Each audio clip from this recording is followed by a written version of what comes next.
is basically the same as what we did on op 1. So we can either use this one and change the parameters, or we can simply say right click, copy, and then paste this one. And I threw it at the end, so we'll drag it to the beginning of our program. We'll delete the one that came from the other file. And I'm going to right click on this spot drill, and we're going to reassociate it with a different hole set. So we go to geometry, and we delete the face that's already selected, and then we select the face we want.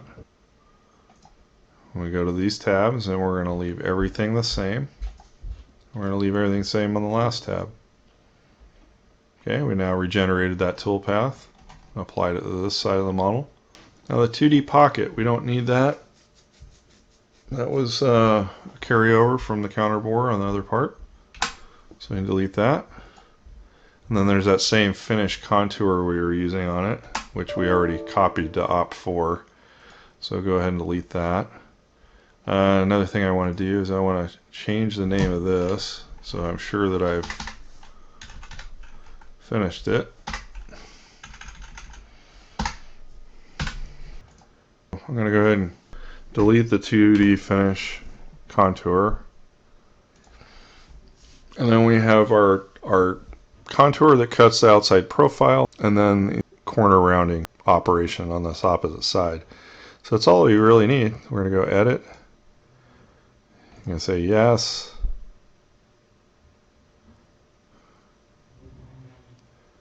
Our end mill is going to follow the edge here.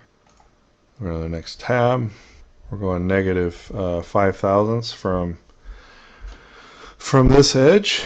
It shouldn't touch the deck. We're going to keep all our roughing information the same. Keep all this the same. Hit accept. And it should be cutting down to where the radius starts. Okay, at this point, most of the excess stock will fall away. Now we can go to the radius that goes around the top rim. And we're going to regenerate that likewise. So we'll leave first tab the same. Second tab, we're going to select a new path. Goes around. All our heights stay the same. All the settings here stay the same. And all the settings here stay the same. And we hit accept. Alright, so now we've got our radius cutter that's gone around. Alright, so the only feature we have on this part that didn't occur on the other one, the last one we made, is that we have a slot here that we have to cut. Now if we evaluate the slot,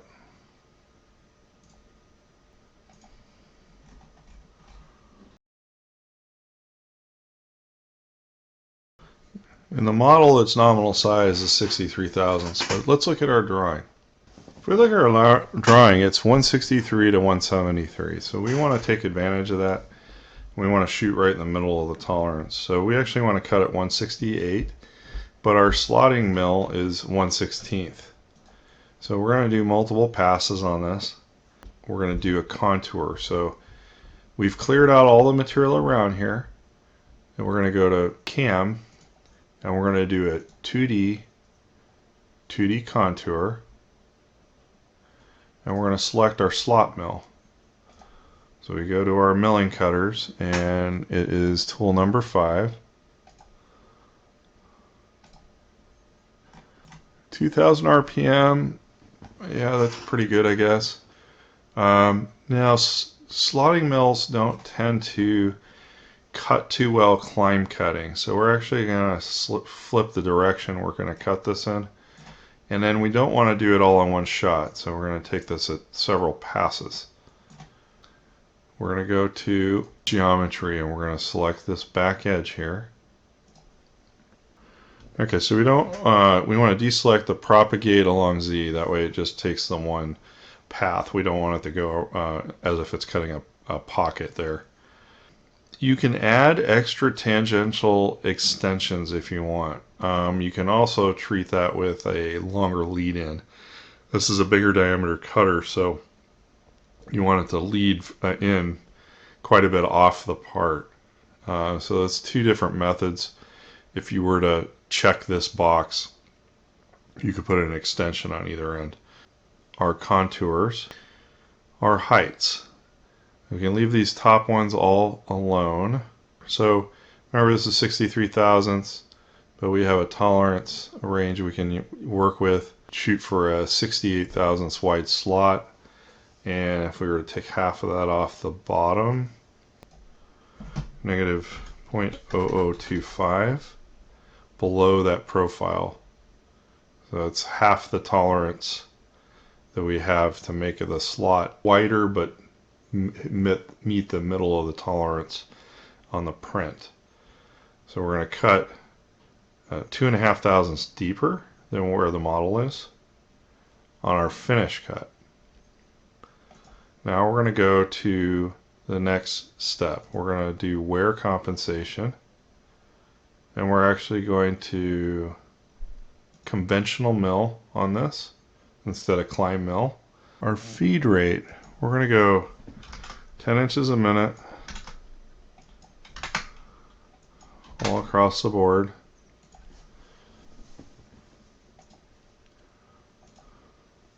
And our finished passes, we want to go 10 inches a minute. We're going to do roughing passes. Our finished pass is going to be 0.01. We're going to do our diameter of our cutter is 1.25 inches. So we need to do a lead in that's bigger than half the diameter. So that would be 5/8 or bigger. So we're going to do a 3/4 inch of a lead in. Then our roughing passes. We're not going to go an inch. Let's go 0.03. And we need multiple steps. So the distance between here and here, according to our drawing, is 482 to 472. So let's say it's 482 divided by 0.03. That would give us about 16 roughing passes. So we'll do that, 16 roughing passes. Now we could do multiple depths. I'm going to use a different technique though because we have so little to remove. We're actually going to copy this routine and adjust a different parameter. So we're going to leave all this at default. Our lead entry is going to be 0 on the radius, coming in at 0 angle, and our distance is going to be 3/4 inch because this is such a large diameter cutter. And we're going to do 0 on vertical radius, so it completely break this type of cutter. Okay, so let's accept that and see what our toolpath generation is. Alright, it looks like it did what I wanted, but it's on the wrong side of the part. So we're going to go to Edit. And because we're conventional milling, it flipped to the opposite side. And it probably has to do with how I selected it. But I'm going to reverse the direction of that. And I should be getting a toolpath that looks more realistic. Now what it's doing here is it's doing a zigzag routine. I have a setting that says keep the cutter down if it's within 2 inches. And so it's going to move at a rapid feed rate. I don't really want to do that. We want it to lift, because if it drags itself across that slot to reverse directions, we could have a problem. So we're going to go to Edit and we're going to fix this. Okay, we're going to go to the very last tab, and it says keep tool down. I'm going to deselect that box. It's going to force it to retract between cuts. Let's see how that does. Okay, so now it's picking up and retracting for every cut before. It takes a little bit more time, but we want to make sure we're clearing the part, and in this case, you know, it's a saw, so it's coming in from the side here. Now, this is going to cut it lower by 2.5 thousandths. Okay, so I'm going to duplicate this tool path. Okay, so I've got an exact copy of it, 9 and 10, and I'm going to go to edit, and I'm going to edit this one parameter on here. Instead of going negative 0.025, we're going to take the negative symbol away,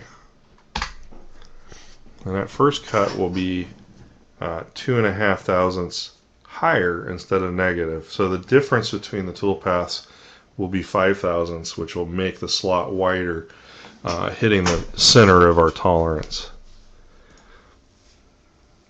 Okay, and perhaps we could, and we want to do that to the first one, and that way it cuts the bulk of the material away, and then our second slotting routine is really only cutting on the bottom. We probably could speed the feed rate of the second one up because it's not under as much load, but I'm just going to leave it alone for this purposes. So we've pretty much finished the second side, and now we're going to go on to the third side. Now the third side, we could either do the end here, or we can tilt it up and do like this and cut these holes in the slot. I'm going to venture for cutting the slot, and for that we're going to create a new job for that. Okay, it's going to be milling. It's going to be called at S60-115 Op3. Okay, we're going to use relative size box. Really, there isn't any material, so no additional stock. We're actually going to say it's from the solid. So we're going to select the model as our solid. We're going to continue from the previous job. We're going to use Z-axis and X-axis. So for this operation, I'm going to pick the top plane here is Z. I think as far as datums, we're going to use the bottom of the part. So X looks like it's pointing in the right direction. And so we're going to go to stock box point. We're going to go to bottom corner 4. So we'll call that our datum. And it's a flat plane right hand side. We should be able to edge find and find that. I believe the positional dimensions come from the base for this feature, and it puts the back face against the fixed side of the vise if we're using a vise. Alright, so we're going to go down, and our program name is going to be 115 operation 3 S60-115 op 3.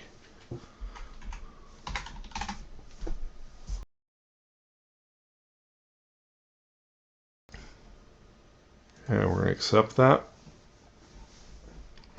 We're going to rename this.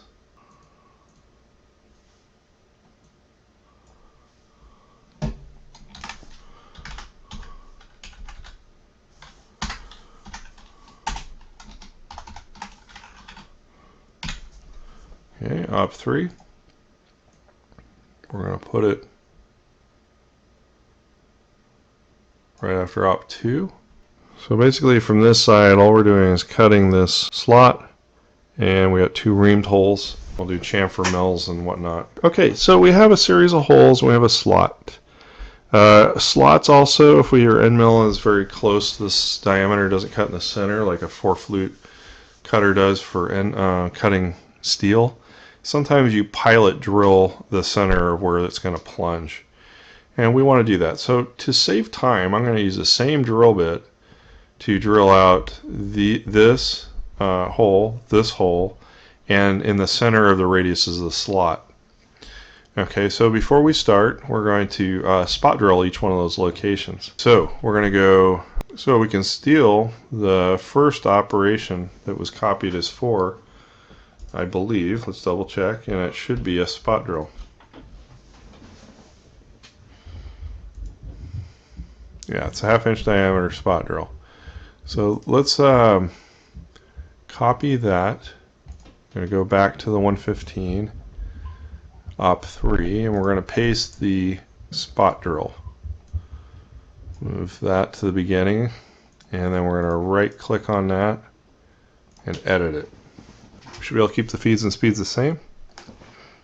Geometry, we're tagging that hole, this hole, and this hole. Go to the next, And we're going to keep all of this at default except for the top. We're going to go from the top of the hole, and then we're going to go from top of the hole here. But we need a chamfer size that matches this outside radius. We're not going to worry about the slot because we're going to come in with a chamfer mill to finish that off. But we need to know this diameter here.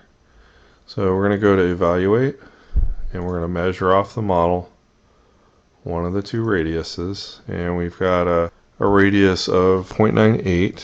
So since it's a radius, we can 0.098. Okay, and then that way we'll get our countersinks on those two holes.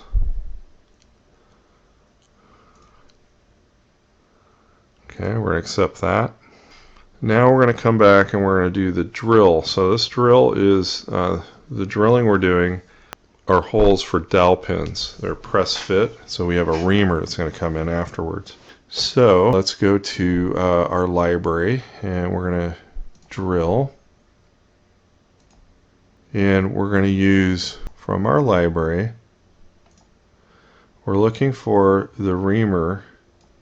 It's this 154 reamer, so we want the drill bit that precedes that, which is tool number 16, the 152 reamer, or 152 drill. We're going to select that. We're going to go ratchet that back to 2000 RPM,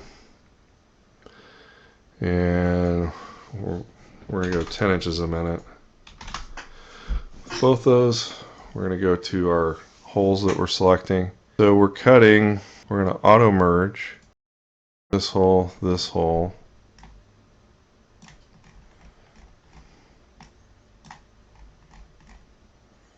and there doesn't appear to be a chamfer on the other end, so that's fine. We're going to hit the chamfer, the top cylinder, and the bottom chamfer, and then we're going to do the same thing with the opposite side.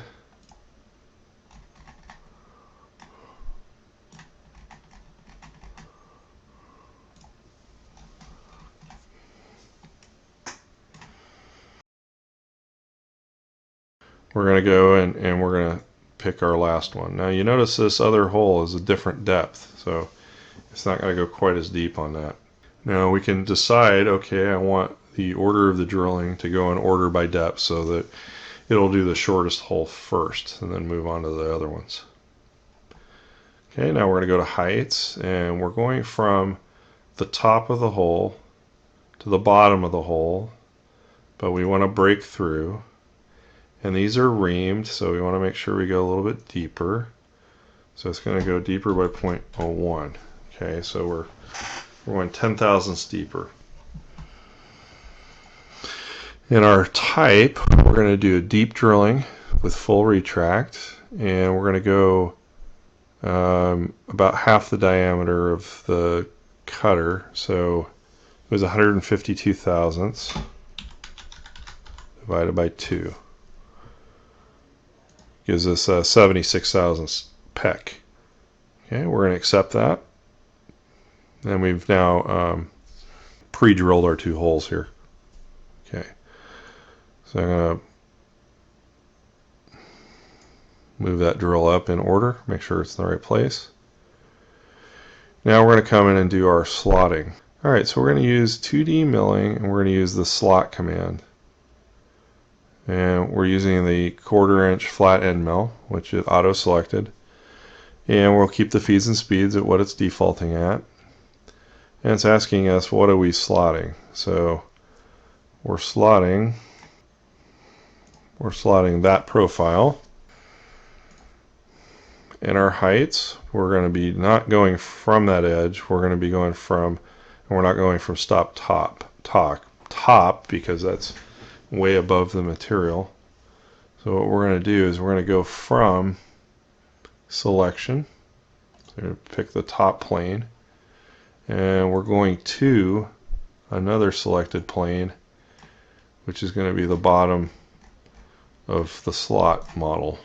Otherwise we're going to cut all the way to the bottom of the part. So you see between those purple planes is the area of the slot we're cutting. Now we're most likely going to get a gouge error For this, I think it's fine. We're going 3/4 of an inch, I think, and our cutting flute is only a 1/2 inch for this cutter.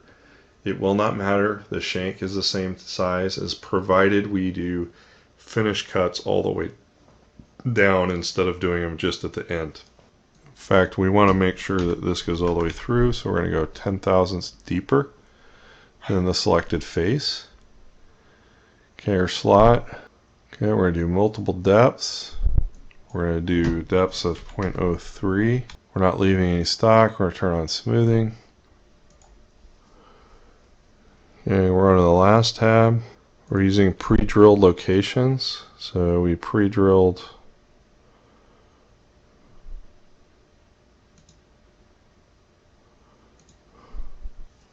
Okay, well, I'll accept this and see what happens. So it looks like we're plunging straight down. We're going back and forth, back and forth, back and forth. So it's doing what's called a ramp. So it ramps down, back and forth, back and forth. And so that's going to make a slot just the size of the cutter we have. Okay, so we're done with the slot.